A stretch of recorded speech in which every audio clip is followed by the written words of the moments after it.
Aujourd'hui, on parle de gratitude. Ce mot qu'on utilise parfois sans penser, mais qui, quand il est sincère, peut vraiment transformer une vie. Parce que dire merci, c'est reconnaître ce qu'on a, c'est regarder autrement ce qui nous entoure, et c'est peut-être aussi la première étape pour changer le monde à notre échelle. Le conseil du jour, c'est... La gratitude peut changer le monde. Bienvenue dans Mémoire en boîte, moi c'est Lilou, et aujourd'hui j'ai l'honneur d'accueillir Caroline.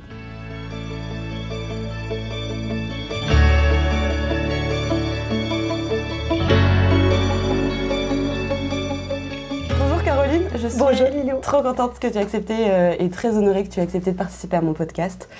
Pour la petite présentation, tu es donc la présidente de l'association Moteur qui organise tous les ans un concours vidéo pour les jeunes de 14 à 22 ans dans le but de remercier quelqu'un, une personne qui nous inspire. Et il y a plein de prix divers et variés. Et le grand prix, c'est monter les marches du Festival de Cannes. Et j'ai eu la chance de monter les marches au Festival de Cannes cette année grâce à toi, grâce à l'association, grâce au concours. Donc je suis très très contente que tu sois là. Moi j'ai participé donc à la saison 9 de Moteur, donc ça fait 9 ans que ça existe. Là, on commence à embrayer sur la 10e saison. Comment t'es venue cette idée? Comment sont arrivées les prémices de Moteur? Et comment tu t'es dit, je vais créer ce concours, je vais créer cette association pour les jeunes et vraiment avoir ce point central de, avec la gratitude, avec un merci, peut changer beaucoup de choses et c'est une première brique à un peu changer le monde. Merci Lilou pour ta question. Écoute, honnêtement, je l'ai créé parce que d'abord, je vous aime et la jeunesse et tout ce que vous représentez dans votre diversité, dans votre pluralité, elle m'enrichit tous les jours, elle me porte, elle me convainc que voilà, le chemin de demain il passera par vous et que donc nous on s'enrichit à votre contact. Donc j'ai réfléchi longtemps, c'est pas quelque chose que j'ai trouvé comme ça de façon évidente.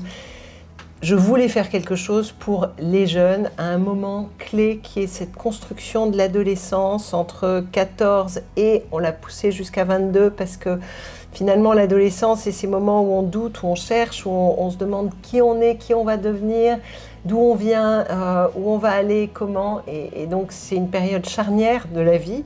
Quand on a finalement mon âge, on se retourne vers cette période en se disant voilà, est-ce qu'on l'a traversée facilement ou pas, ça dépend des contextes, des personnes. Et donc vous mettre ensemble dans cet âge charnière et se dire ça va être possible de faire dialoguer des jeunes qui ont 14 ans, donc qui sont aux prémices de l'adolescence avec d'autres qui ont 22 et qui sont peut-être en train de sortir de ces moments de doute et de complexité. Qu'est-ce qu'on peut leur apporter? Et ça a été ma question. Et honnêtement, je l'ai instruite pendant des mois, voire des années. Je me souviens que sur des programmes de concerts, j'écrivais des choses et je me disais, ah tiens, ça pourrait être ça, ça pourrait être ça. Et un jour, à Notre-Dame, c'est pas une blague, un concert de voix, j'ai tout d'un coup eu une espèce de révélation, mais vraiment loin d'être mystique, hein, mais une révélation, et je me suis dit, en fait, il faut utiliser le portable, parce qu'il y a 10 ans déjà, le portable faisait partie de nos vies, beaucoup moins qu'aujourd'hui, mais il faut l'utiliser d'une autre façon, c'est-à-dire qu'à l'époque déjà, on se selfiait, on retournait le portable vers soi beaucoup trop, et Time Magazine avait fait un très bel article qui s'appelait The Me Generation. Et je me suis dit, en fait, on va partir de là, on va partir de cet instrument et on va proposer aux jeunes de se rapprocher de leurs modèles inspirants, des personnes qu'ils admirent. L'admiration, on sait à quel point elle est vecteur de beaucoup de choses, de force, de succès, voilà, parce qu'on admire, on a envie, non pas de copier, mais de s'inspirer, etc. Et donc, je me suis dit, en fait, on tient quelque chose. On va partir de cet outil, le smartphone. On va demander aux jeunes de réfléchir aux personnes qui les inspirent. Donc déjà de se dire, c'est vrai, je ne suis pas seule. J'ai probablement des parents, j'ai probablement des éducateurs, j'ai probablement des profs, j'ai des voisins, j'ai des amis.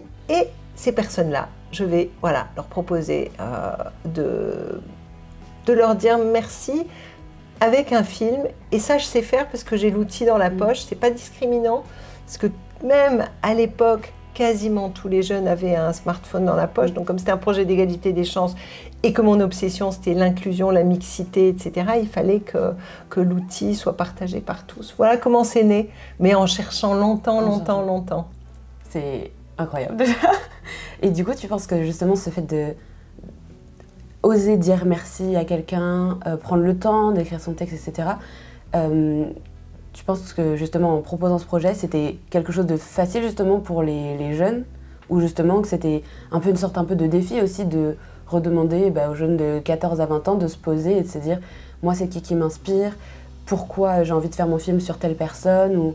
Non, mais je pense que, alors au tout début, il y a beaucoup de gens qui ne croyaient pas et qui disaient mais enfin, la question est compliquée. Est-ce que les jeunes vont jouer le jeu? Est-ce qu'ils vont vraiment révéler cette partie intime d'eux-mêmes qui est la personne qui m'inspire? C'est peut-être ma grand-mère, elle a Alzheimer, voilà, elle n'a pas forcément envie d'être filmée. Enfin, beaucoup de gens n'y croyaient pas et moi je croyais que de toute façon, cette question était indispensable, de se dire, même si elle se transformait pas dans un film, juste cette partie qui est en fait qui t'inspire, qui tu admires, et pourquoi pas aller lui dire merci, ne serait-ce que ça, le jeune et toutes les personnes à qui ça s'adressait allaient faire un chemin qui allait être important pour eux. Donc ça, j'y croyais vraiment. Ensuite, finalement, le miracle, il s'est passé quand j'ai vu que les jeunes auxquels on s'adressait étaient en capacité de faire un contenu absolument exceptionnel. Donc pour répondre à ta question, je pense que c'est pas simple. Cette réflexion n'est pas forcément simple. L'action l'est encore moins. Aller rencontrer quelqu'un et lui dire merci. Je pense au magnifique film que tu as fait sur tes parents et à ce qu'il a représenté aussi pour tous ceux qui l'ont vu, qui sont dans la même situation que toi, et pour tous les parents qui sont dans la même situation que tes parents. Et je pense que grâce à ce message que tu as donné dans ton petit film, qui est bouleversant, qui est exceptionnel, d'intelligence humaine, de sensibilité, et puis de joie aussi, parce que je vois ce saut sur la plage et ce câlin avec tes parents, et je me dis, tout ça, c'est universel, parce que c'est de l'amour, c'est de la reconnaissance, c'est de l'appétit de vivre, et cet appétit de vivre, tu le tiens de tes parents, donc tu es reconnaissante, etc. Et voilà, et donc, non, c'est pas simple, mais ce qui est certain, et on est en train de faire une étude d'impact qui, j'espère, va le démontrer, c'est que lauréat ou pas lauréat, tu as eu la chance de monter les marches à Cannes, tu as eu la chance de faire partie de ce campus de la confiance, etc. Mais la réalité, c'est que juste d'instruire cette question, d'aller jusqu'au bout, d'aller dire à une grand-mère, une mère, un père, un prof, un oncle, etc. « Je t'aime et tu m'inspires », avant que finalement ce soit trop tard, parce qu'on a tous des regrets de pas forcément avoir dit ce qu'on avait envie de dire à des gens qui sont plus là.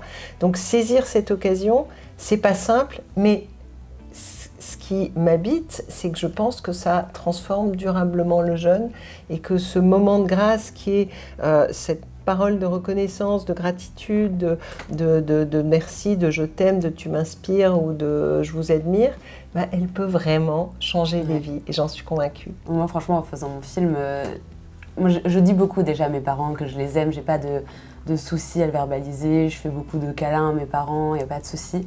Alors que je sais que des fois dans d'autres familles c'est plus compliqué de dire je t'aime ou voilà, de se prendre dans les bras. Donc ça, ce côté-là n'a pas forcément été compliqué pour moi. Mais le fait d'écrire, de les remercier, de prendre le temps et de poser des mots aussi sur juste eux et ce qu'ils représentent pour moi. Je sais que c'était beau et que quand j'ai fini ma vidéo en la regardant, le premier truc que j'étais en train de me dire c'était je vais la poster pour moteur mais c'est pas grave, entre guillemets si je gagne pas, le fait je veux juste que mes parents soient contents et mes parents ont pleuré, ils étaient contents et forcément ça déjà ça comptait beaucoup pour moi. Et comme j'ai été adoptée avec d'autres personnes aussi, avec qui je suis encore en contact, je sais que ça a beaucoup, par exemple, résonné avec eux quand ils ont vu la vidéo et tout. Et ça aussi, ça m'a fait plaisir de me dire que j'avais une voix qui portait justement et qui, comme tu disais, résonnait dans peut-être d'autres gens. Et peut-être que d'autres gens ont vu ma vidéo que je ne connais pas, qui sont dans cette situation et peut-être qu'ils se sont retrouvés. Et peut-être que pareil, ça leur a fait un truc et ça, franchement, ça me touche beaucoup. Donc j'étais vraiment très contente. Mais je te le confirme, beaucoup d'autres gens l'ont vu et aussi parce que moi je l'ai beaucoup envoyé ta vidéo. Et donc ton message il est universel, il est très important et finalement ce qui est vraiment joli dans ce que tu dis, c'est que oui, tu as l'habitude de le dire, de faire des câlins. Effectivement, tout le monde n'est pas dans cette facilité d'expression de l'amour ou de la reconnaissance qu'on peut avoir. Mais ce qui est certain, c'est que le moment où tu as fait pleurer tes parents, comme je pense tous les parents qui reçoivent ces messages, comme tous les profs ou les oncles ou les tantes, c'est un tel cadeau que c'est ça le plus important. C'est ça le plus important. Et en effet, Cannes, pas Cannes, campus, pas campus, etc. Cette joie qu'on permet de partager à travers ce petit projet moteur, elle est essentielle. Ouais. Et du coup, le fait, là justement, donc il y a plein d'autres prix. Donc il y a le prix, par exemple, SNCF, je n'ai pas du tout les noms. YouTube, BNP Paribas, Wendel, voilà, tous les plein prix de nos partenaires. Ouais. Mais le Grand Prix, du coup, les marches du Festival de Cannes, je sais qu'on en avait déjà un peu parlé, même avec toute la team moteur, que là, le but, c'était pas non plus forcément de nous faire rentrer dans le monde du cinéma, où forcément on pouvait aspirer. Mais je sais que par exemple, même dans ma promo, entre guillemets, moteur, par exemple, je pense à Louane, qui peut-être écoutera ce podcast. Mais elle, par exemple, coucou Louane. Coucou Louane, qui elle n'a pas du tout envie de participer au monde du cinéma. Mais c'est ça qui est quand même beau aussi, de se dire qu'elle a quand même fait sa vidéo, elle a dansé, elle a mis des mots. Mais du coup, comment est arrivée l'idée de se dire le Grand Prix, ce sera le Festival de Cannes? Et comment t'es arrivée à parler de ça? Parce que je me dis que ça n'arrive pas comme ça, et t'as dû aller voir des gens, t'as dû convaincre des gens, donc t'as dû donner ton projet, en parler, etc. et montrer que ça t'animait. Comment t'es arrivée? Comment t'as eu le courage de faire tout ça? Convaincre des gens, finalement, je me dis aujourd'hui, on a embarqué tellement de monde dans cette aventure que ça devient de moins en moins difficile de convaincre. Mais au début, c'est vrai qu'il fallait croire dans un rêve que j'avais et qui n'allait pas forcément de soi. Mais j'ai eu une chance, et on a eu beaucoup de chance et beaucoup de grâce dans ce projet, c'est que notre parrain, Samuel Le Bihan, quand je l'ai rencontré, j'ai déjeuné avec lui, je lui ai parlé de ce projet, il m'a dit j'adore, il m'a téléphoné le soir même, il m'a dit mais tu sais, je serais ravie d'en être le parrain. Je lui ai dit waouh, génial, formidable, oui, avec joie. Je pensais même pas avoir un parrain, mais alors t'avoir toi, mais je ne le connaissais pas juste avant de déjeuner avec lui. Et il m'a dit, mais je suis convaincue qu'on va avoir des pépites. Moi-même, je suis un enfant qui s'est construit avec cette confiance en soi donnée par les autres, par l'amour des autres, par ceux qui y croient, par ces modèles identificatoires qui peuvent être des profs qui, à un moment donné, tendent la main et disent vas-y, je crois en toi. Et donc, cette question de la gratitude, voilà. Et donc, Samuel m'a dit, moi, je pense que pour ces films, dont je suis absolument persuadée, je pense qu'il était le plus persuadé de nous tous qu'on allait recevoir des pépites. Il était même plus persuadé que moi. Et il m'a dit, je vais en parler à Thierry Frémaux et il faut qu'on leur fasse monter les marches de Cannes. Je lui dis, écoute, vas-y.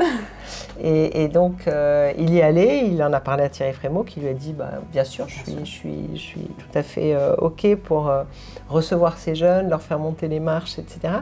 Et on a eu un premier président du jury magnifique qui était Abdel Malik. Et l'idée de Cannes, évidemment, ça n'était pas de dire c'est un projet pour les jeunes qui veulent s'orienter dans le cinéma, bien que la confusion demeure toujours. C'était de dire l'outil de l'image est aujourd'hui accessible à tous. On va peut-être révéler des talents à travers cette proposition simple. Et on a révélé des talents qui peut-être n'imaginaient pas qu'ils étaient autorisés à penser au métier de l'image au sens large et qui aujourd'hui, 10 ans plus tard, ont fait ces études-là et ont montré que... Mais peut-être qu'ils s'orientaient ailleurs, mais surtout, ce qui est super important, c'est qu'effectivement, des Louane qui aujourd'hui est à Sciences Po Paris et va probablement travailler sur les questions environnementales, ne se disent pas, c'est pas pour moi, parce que c'est pas mon destin de travailler dans les métiers de l'image, mais parce qu'elle a eu envie de rendre hommage à Victoire d'Auxerre et à travers ça, à un parcours personnel très profond et a eu envie de rendre hommage, a eu besoin peut-être de le faire, envie et besoin de le faire, et elle a osé. Je me souviens de Louane qui me disait encore hier ou avant-hier que pendant 3 ans, elle n'a pas osé le faire, et puis à un moment donné, elle s'est lancée, et je me dis, mais c'est exactement ça, moteur, c'est-à-dire qu'à un moment donné, il faut oser la confiance de se dire, de toute façon, je le fais pour moi, je le fais pour l'autre, peu importe le résultat, et effectivement, ce message qu'on adresse avec ces 90 secondes, il va forcément changer ma vie. Oui, si, 90 secondes. J'ai failli dire 90 minutes, non. Non. Là, on n'est pas sur un long métrage. Oui, non, mais les longs métrages moteurs, on en aura. Mais voilà, voilà, et donc, oui, ça n'est pas un métier pour les jeunes qui veulent entrer dans les métiers du cinéma. Quand bien même, ceux qui, tout d'un coup, découvrent des talents, on peut les y conduire. Mais ça peut donner justement un truc de confiance en soi, justement, de ça. Bien Parce sûr. que moi, j'aimerais travailler potentiellement dans le métier du cinéma, en tant que réalisatrice, en tant qu'actrice. Et le fait de monter les marches à Cannes, je sais que ça m'a... J'ai toujours ce syndrome de l'imposteur, mais le fait d'y être allée, d'avoir fait cette expérience, ça me rappelle que je suis allée à Cannes. C'est quand même pas donné à tout le monde et j'y suis allée pas parce que, je sais pas, j'ai juste gagné un concours à la radio. J'y suis allée parce que j'ai fait une vidéo qui a été sélectionnée par un jury. Et forcément, ça atténue ce sentiment ce syndrome de l'imposteur. Bah oui, tant mieux. Il y a quand même... tellement important, effectivement, c'est un... syndrome de l'imposteur, je pense qu'il permet aussi de faire des choses parce qu'il permet de prendre son courage à deux mains aussi et que finalement ne pas se sentir autorisé et braver ça et se dire mais si, je dois, je peux et la force qui émane de toi fait que je me fais pas beaucoup de soucis. Et quand tu regarderas cette vidéo dans 5 ans ou dans 10 ans, elle sera... Et voilà, et tu te diras, effectivement, j'étais là et tu repenseras à ces images des marches et à ces visages sur la gare de Cannes et au travail de Mathilde Lécoté, surtout au visage, tu te diras effectivement, oui, je peux le faire. J'ai osé. Ouais. Est-ce que tu te souviens de la toute première vidéo moteur que tu as vue? Ouais, bien sûr. Et qu'est-ce que ça a provoqué chez toi? Est-ce que tu t'es dit, mon projet là prend forme? À quel moment tu t'es dit aussi que le projet là, il allait débuter, il allait démarrer, il allait avoir un élan, tu vois, de... Je pense que c'est la rencontre avec Samuel et puis avec François Danel aussi, qui est l'ancien directeur général d'Action contre la faim. Et on a porté ce projet à deux voix, celui qui m'a présenté Samuel, et qui est aujourd'hui toujours dans le CA de Moteur, qui est le trésorier de Moteur. Et je pense qu'ensemble, à un moment donné, on a fait un test d'abord avant de lancer vraiment Moteur. On a fait un test sur quelques jeunes en se disant si on vous demandait qui vous inspire, qu'est-ce que vous feriez comme film? Et là, on a reçu quelques films, dont un, puisque tu me dis, est-ce que tu te souviens, le premier que tu as regardé? Je m'en souviens très bien. C'était une jeune fille d'une association qui s'appelle Proxité et qui rendait hommage à sa mère, et comme sa mère ne voulait pas être filmée, elle avait trouvé le détour de prendre dans le sac de sa mère tous les objets qui la représentaient, en parlant de sa mère à travers les objets qu'elle trouvait dans son sac. Donc une photo, sa carte d'identité, un bracelet, etc. etc. Et je me suis dit, mais ce film est tellement génial, il est surtout génial par l'idée qu'elle a eue de parler en creux de sa mère à travers les objets, puisque sa mère ne voulait pas être filmée. Et donc, ce n'était pas les 90 minutes cinématographiques qui étaient géniales, c'était la seconde. C'est bien 90 secondes le concours moteur. Au cas où on se trompe, 90 secondes. 1 minute 30. Mais c'était cette proposition alternative et je me suis dit, mais la créativité est sans limite, ça je le savais déjà, mais je me suis dit, là, ça m'a vraiment confortée. Et c'est le premier film que j'ai vu. Et puis, il y en avait d'autres. Il y avait un jeune à côté de son coach sportif, face cam, sans montage, rien. Ils se parlaient comme on se parle là. Ça a duré 90 secondes. Ils étaient assis sur un canapé bleu, je les verrai toujours. Donc le jeune disait à son coach sportif, voilà, je voulais te remercier parce que tu m'as tellement apporté, etc.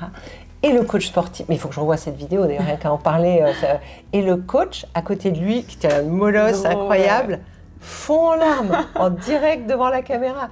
C'est-à-dire que cet hommage de ce jeune, avec une scène unique qui lui dit, voilà, je voulais te dire merci et te dire combien tu as compté dans ma vie, et voir cet homme à côté fondre en larmes et s'essuyer et reprendre son souffle pour lui dire merci. Et c'était les 90 secondes. Et donc on a eu ce film de cette jeune fille, celui-là et quelques autres encore. Et là je me suis dit, ok, c'est bon, on y va. Enfin, je veux dire, si on a ça puissance 100 000, 10 000, mais allons-y, faisons pleurer la France entière d'émotion, de voir la beauté effectivement qui nous relie. Dans ce monde d'aujourd'hui, ça devient... C'est important. Vital, comme dit Abdelmalik, vital, parce que c'est la vie et il faut célébrer cette vie et urgentissime. Et pour toi, c'est facile la gratitude? Est-ce que c'est facile pour toi de dire, peut-être maintenant plus avant, est-ce que même déjà avant, c'était facile pour toi de dire merci aux gens qui travaillent avec toi, ta famille, tes proches, tous les gens qui t'ont suivi, etc. Est-ce que c'était facile ou est-ce que des fois, tu as peut-être eu des doutes aussi de tout ça? Je pense que la gratitude, il y a plusieurs niveaux de gratitude.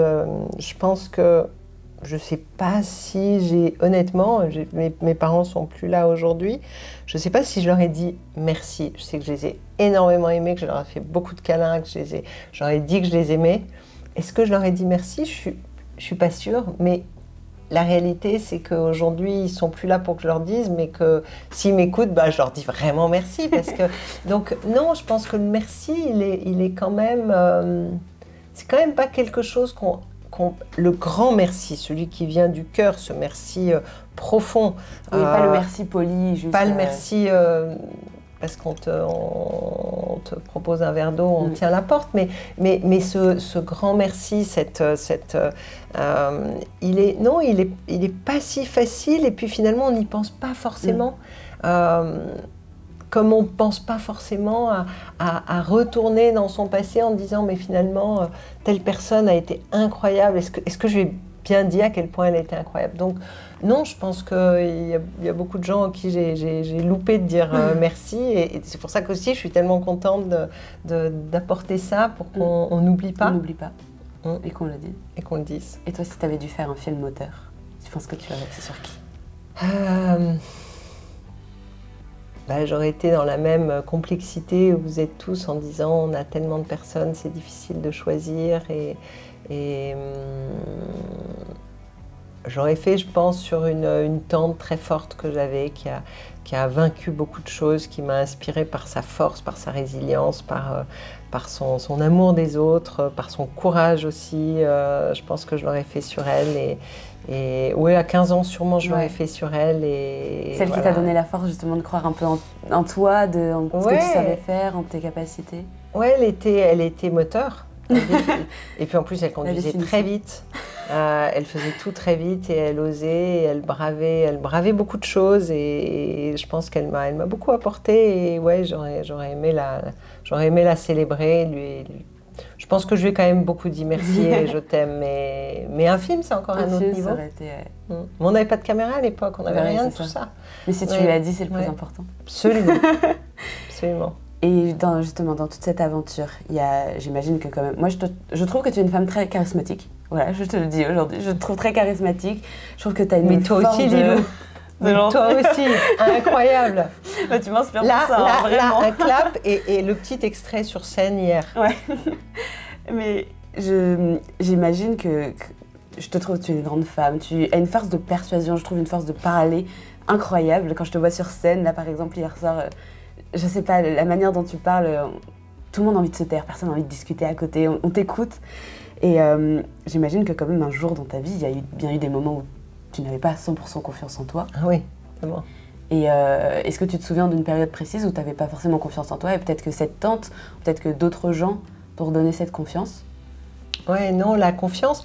Il y a un très joli texte que Grand Corps Malade a lu, qui était notre je trouve plus le mot, mais enfin bref, qui a été pour moteur quelque chose de très important, ça va me revenir.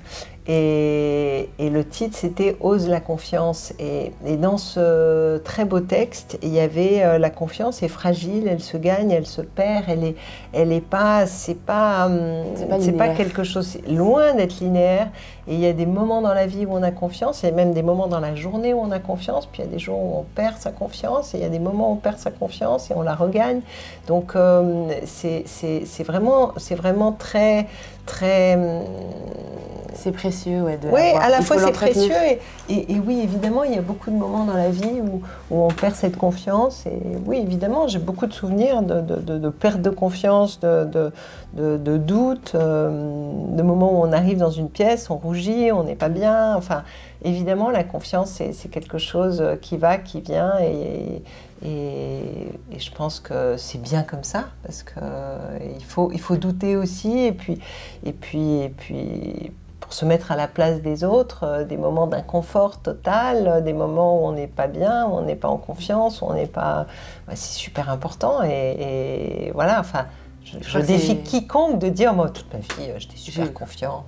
Puis c'est comme disait, je crois, c'est Xavier, petit poète, qui disait, il faut bien qu'il y ait des moments où ça aille pas pour que les moments où ça aille bien, on en profite. Et il faut bien avoir du doute pour avoir confiance en soi. Bien sûr. Je vais te demander, est-ce qu'il y a une chose dans toute cette aventure moteur qui n'est pas finie, loin d'être finie, est-ce que tu sens que la moteur t'a apporté un truc précis, ça t'a fait comprendre peut-être quelque chose sur toi? Est-ce que, je sais pas, moi je me dis peut-être des fois en faisant mes projets, je me dis bah tu peux le faire, j'en suis capable. Est-ce que toi t'as des trucs comme ça où au moment t'as eu un déclic, moteur ça m'a apporté ça? Ça m'a apporté tellement de choses que... Tu peux en dire plusieurs, mais bien sûr. Non, ça m'a apporté tellement de choses.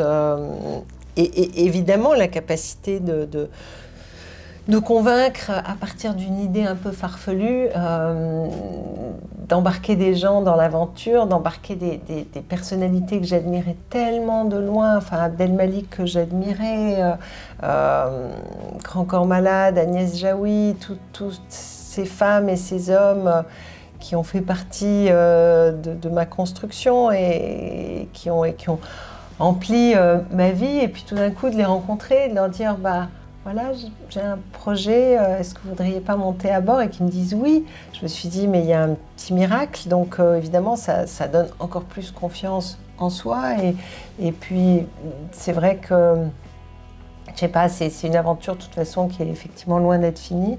Il faut qu'un jour on arrive à se dire que tous les jeunes au moins auront entendu parler de moteur, et même s'ils ne font pas le film, ils auront eu envie de dire merci ou je t'aime à quelqu'un autour d'eux. Donc recréer la force de ce lien. Mais voilà, je pense que de toute façon, tous les moments de moteur ont été précieux, forts, et qu'on n'a pas fini de les vivre, et on n'a pas fini de douter aussi de la meilleure façon d'y arriver. Et puis, je pense, dernière chose, que ce qui est très important, c'est de continuer à entretenir la flamme entre vous, toute cette communauté moteur qu'on appelle aujourd'hui une famille, mais c'est pas nous qui avons donné ce nom, c'est vraiment vous, tous les lauréats. Voilà, les lauréats. Et c'est vrai que dans ce monde qui se fracture, qui se fragilise, qui se tend et qui me rend tellement profondément triste quand je vois la place qu'on donne à la défiance, à la peur, à tout ce qui devrait aujourd'hui nous réunir, parce que la force c'est nos différences, la force c'est ce que tu représentes, c'est ce que représentent tous tes camarades là qui étaient sur scène. Et puis surtout, et ce qui est très important, c'est que Moteur c'est pour tous les jeunes de France, et quand certains médias réduisent Moteur parce qu'ils voient la pluralité des visages, des diversités, des origines, etc., ils disent c'est un projet pour la France défavorisée. Je dis, mais est-ce qu'on a compris que le message de Moteur, c'était que notre France est riche de sa pluralité. Donc si on voit tous ces visages, ce sont les visages de la France. C'est pas les visages d'une France à stigmatiser comme une France de banlieue, ou comme une France du monde rural, ou comme une France... Non, ce sont tous nos visages, c'est toute notre richesse, c'est ça Moteur.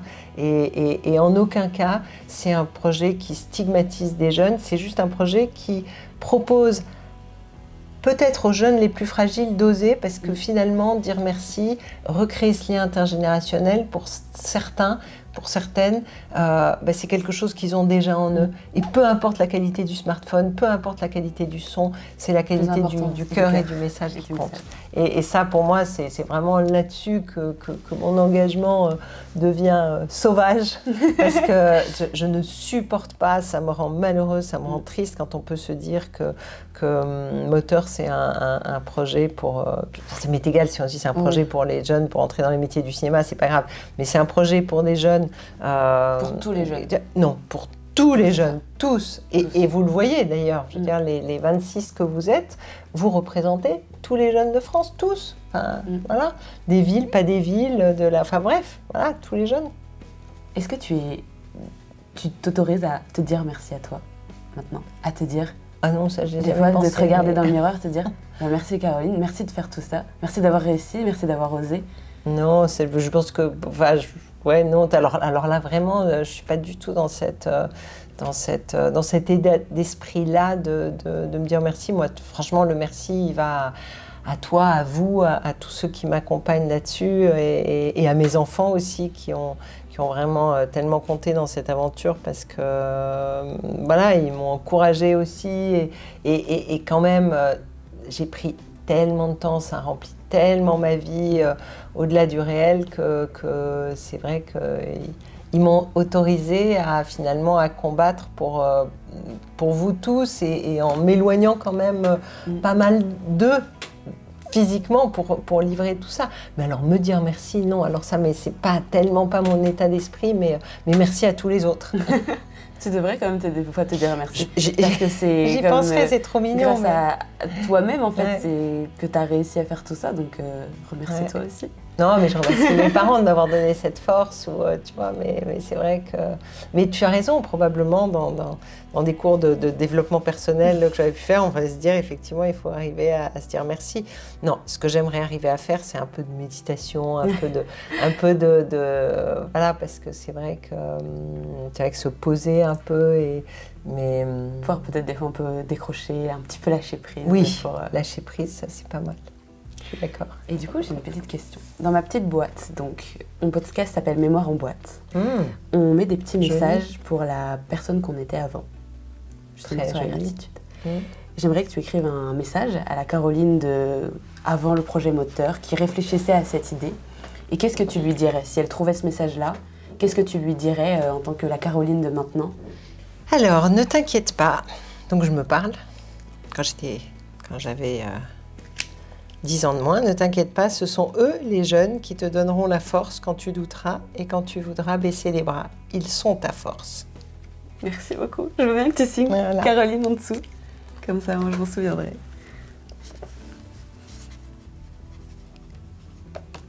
Merci infiniment d'avoir accepté de participer à ce podcast. Merci Lilou, bravo à toi. Et moi, je vais finir ce podcast en te disant merci. Merci pour tout à ce que toi. tu as fait, pour toutes les opportunités que tu donnes à tout le monde et toutes les opportunités que tu m'as données. Donc voilà. Merci à toi, tu iras loin et restons tous en lien parce que je pense que cette force moteur, il faut qu'on la déploie vite, fort dans les années qui viennent. Donc vraiment, merci à toi, bravo et long chemin à ta vie et à toute la générosité dont tu émanes et voilà, et je vois encore tous ces câlins que tu as fait à chacun et chacune parce que voilà, il y a eu beaucoup de moments d'émotion et tu as été là pour chacun et chacune pendant ce campus et bravo et merci à toi. Merci à toi d'avoir ouvert cette boîte, d'avoir écouté cet épisode. J'espère qu'il t'a plu. N'hésite pas à le partager ou à le garder pour toi. Et moi je te dis à bientôt.